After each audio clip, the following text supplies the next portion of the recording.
எனக்கு அருமையானவர்களே, ஆண்டவர் சகலத்தையும் கட்டி எழுப்புகிறவர்.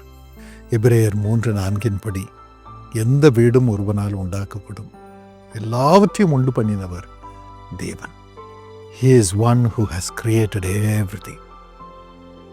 உங்களுக்கும் ஆண்டவர் சொல்லுகிறார், என் பிள்ளையே, என் மகனே, என் மகளே, உனக்கு நான் வீடு கட்டுவேன், உனக்கு நான் வீடு கட்டுவேன்.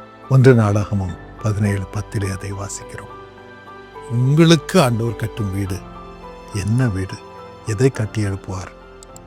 முதலாவது உங்களை அவர் கட்டி எழுப்புவார். நீங்களோ பிரியமானவர்களே, உங்கள் மகா பரிசுத்தமான விசுவாசத்தின் மேல் உங்களை உறுதிப்படுத்தி கொண்டு பரிசுத்த ஆவிக்குள் ஜெபம் பண்ணி தேவனுடைய அன்பினாலே உங்களை காத்துக்கொண்டு நித்திய ஜீவனுக்கு ஏதுவாக நம்முடைய கர்த்தராகி இயேசு கிறிஸ்துவனுடைய இரக்கத்தை பெற காத்திருங்கள். எனக்கு அருமையானவர்களே, ஆங்கிலத்தில் build yourself in the most holy faith என்று எழுதப்பட்டிருக்கிறது. ஆம், ஆண்டவர் உங்களை மகா பரிசுத்த விசுவாசத்தை கொடுத்து கட்டி எழுப்புகிறார். இயேசுவின் மீது விசுவாசம். இயேசு உங்களுக்கு இரட்சகர், தகப்பன், உங்களை மீட்டுக் கொள்ளுகிறவர், உங்களை விலைக்கு அவருடைய இரத்தத்தினால் வாங்கி இருக்கிறவர் என்று நீங்கள் மகா பரிசுத்த விசுவாசத்தினால் நிரம்பி இருக்கிறீர்கள். அந்த விசுவாசம் ஒரு நாளும் அழியாது.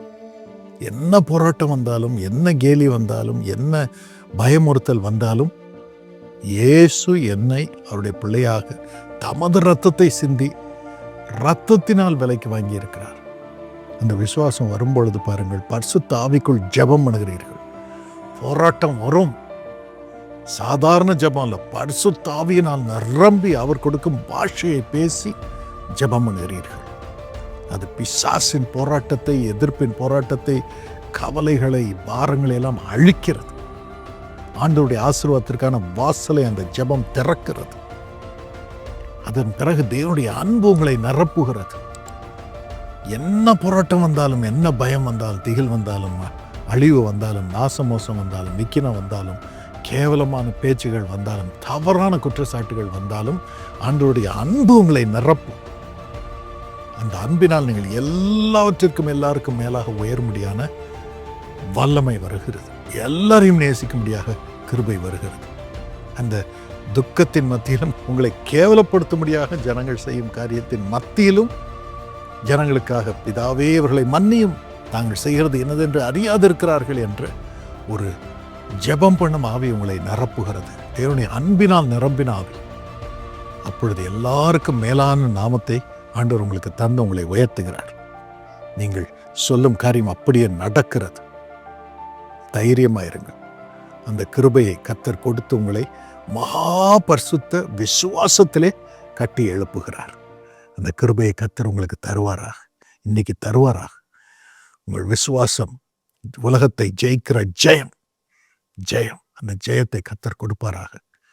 அதே போல ஆண்டவர் உங்களை அவருடைய ஆலயமாக கட்டி எழுப்புகிறார். மத்தேயு 16:18 பேதுருவிடம் ஆண்டவர் சொல்கிறார், நீ பேதுருவாய் இருக்கிறாய், இந்த கல்லின் மேல் என் சபையை கட்டுவேன். நீ உறுதியாய் இருக்கிறாய், உன்மேல் என் ஆலயத்தை, நான் தங்கும் வாசஸ்தலத்தை கட்டுவேன். உனக்குள் நான் இருப்பேன். பாதாளத்தின் வாசல்கள் உன்னை மேற்கொள்வதில்லை.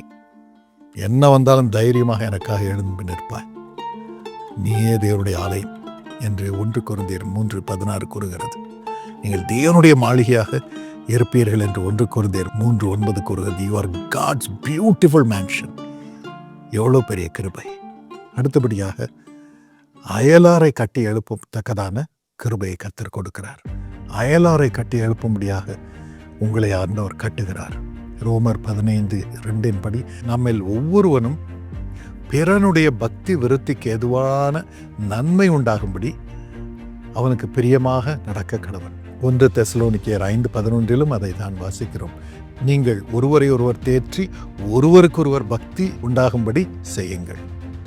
எபேசியர் 4:29 கெட்ட வார்த்தை ஒன்றும் உங்கள் வாயிலிருந்து புறப்பட வேண்டாம், பக்தி விருத்திக்கு ஏதுவான நல்ல வார்த்தை உண்டானால் அதையே கேட்கிறவர்களுக்கு பிரயோஜனம் உண்டாகும்படி பேசுங்கள். அவங்களுக்கு அவளுடைய பரிசுத்தம், அவளுடைய நீதி பெருகும்படியாக, அவர்களை கட்டி எழுப்பும்படியாக ஆண்டவர் உங்களை பக்தி விருத்திக்கு ஏதுவான நன்மையினால் நிரப்புகிறார். சகல பாக்கியங்களையும் சுமக்கிறவர்களாக உங்களை கட்டி எழுப்புவாராக. God bless you. அப்பா, இந்த அருளை மத பிள்ளைகளுக்கு தாரும் அப்பா, நிறைவாய் தாரும். சம்பூர்ணமாய் இதை அனுபவிக்க இயேசுப்பா நீர் அவர்களுக்குள் பெருகும். நீர் ஒருவர் தான் எங்களுக்கு வேண்டும் அப்பா, நீர் ஒருவர் தான் வேண்டும். நீரே கட்டுகிறவர். எங்களை உமக்குள், உமக்காக, மூலமாக மற்றவர்களுக்காக கட்டி எழுப்பும். இருந்த அருளை தருவதற்காக நன்றி. இயேசுவின் நாமத்தில் ஆமென்.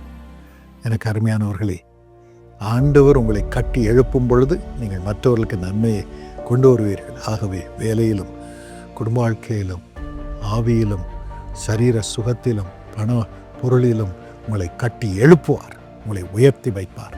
எல்லாருக்கும் ஆசீர்வாதமாய் உங்களை வைப்பார். அதே போல இப்பொழுதும் ஜார்க்கண்டில் இருக்கும் ராஞ்சி நகரிலே இயேசு அழைக்கிறார் ஜெபகோபுரம் பல வருடங்களுக்கு முன்பதாக இயேசு அழைக்கிறார் வாங்கின சொந்த இடத்தில் ஸ்தாபிக்கப்பட்டது. ஆயிரமாக ஜனங்கள் பாக்கியம் பெறுகிறார்கள். அந்த இடத்திலே அந்த கட்டிடத்தை ரெனோவேட் பண்ண வேண்டியதாக இருக்கிறது. டெலிஃபோன் ப்ரேயர் டவர், இன்னும் அந்த ஹாலில் ஏசி எல்லாம் மாற்ற வேண்டியதாக இருக்குது. மியூசிக் சிஸ்டம் மாற்ற வேண்டியதாக இருக்கிறது. PA சிஸ்டம் மாற்ற வேண்டியதாக இருக்கிறது. டெலிஃபோன் சிஸ்டம் மாற்ற வேண்டியதாக இருக்கிறது. எல்லாம் புது மாடர்ன் டெக்னாலஜியில் ஸ்தாபிக்கப்பட வேண்டியதாக இருக்கிறது. ப்ரேயர் டவர் ரூம்ஸ் எல்லாம் கொஞ்சம் மாற்ற வேண்டியதாக இருக்குது. ஆகவே இதற்கு நீங்கள் உதாரத்துமாய் கொடுக்கும்படி வேண்டிக் கொள்கிறேன். இந்த ராஞ்சி ப்ரேயர் டவர் பில்டிங் சீர் அமைப்பு செய்யப்படும்படி உங்கள் காணிக்கைகளை உதாரத்துமாய் கொடுங்கள். ஒரு டெலிஃபோன் ப்ரேயர் டவருடைய ஸ்டேஷனுக்கு இவ்வளோ ஆகுது, ஏசிக்கு இவ்வளோ ஆகுது என்று போட்டிருக்கிறாங்க. இந்த வெப்சைட்டுக்கு, இந்த ஆப்புக்கு போனீங்கன்னா நீங்கள் அதில் இன்ஃபர்மேஷனை பெற்றுக்கொள்ளலாம். அதற்கேற்றபடி செய்யுங்கள். உங்கள் பெயரையும் அந்த ப்ரேயர் டவரில் நாங்கள் சுவரிலே போட்டு ஜனங்கள் அதை பார்த்து உங்களுக்காக ஸ்தோத்திரம் பண்ணவும், ஜெப வீரர்கள் ஜெபிக்கவும் வழி செய்வோம். கர்த்தர் உங்களை பார்ப்பார், உங்கள் குடும்பத்தை கட்டுவார், ஆசீர்வதிப்பார்.